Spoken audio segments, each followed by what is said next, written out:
I was the model student, studied the fuck out of everything, right? Put in more time than anyone else. Straight A's. No lie, straight A's.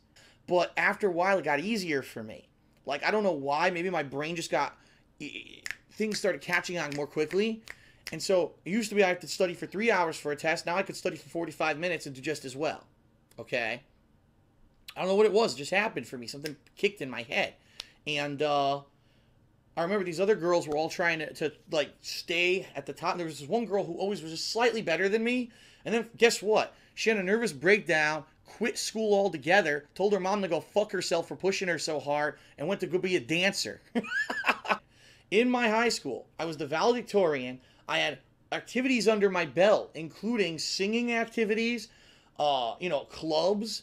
The only thing I didn't have was a sport, because I wasn't like a super athletic guy. I wasn't graced with a big build or anything, so I really wasn't good at any sport. One time I was actually going to go out for, what the fuck do you call it? Not field hockey. What is the one that they call the guys do with the big sticks? Lacrosse. I was going to go out for the lacrosse team one year, and all my friends wanted to do it, and then we started practicing for it, and they all dropped out. They said it's too hard. I was going to do it. I was like, well, if you're dropping out, I'm not doing it.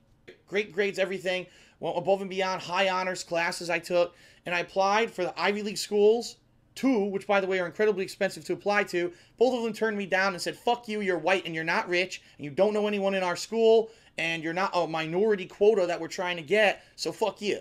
And the bottom line is this: the Ivy League schools in America, these great schools like Yale and Harvard, don't want the smartest people. They want, number one, people who are friends of the people who've gone there before, so they can keep this class of society in power. This 1% that have all the wealth in America, that's who they are, the people that go to Ivy League school. Because if you go to Ivy League school, you can walk in the door of any fucking firm and they'll hire you on the fucking spot. It's ridiculous. So it's an inclusive upper crust club. And because I was white, again, I'm white, I'm not rich, so I couldn't pay for the full tuition. I couldn't afford it. I would have needed financial aid.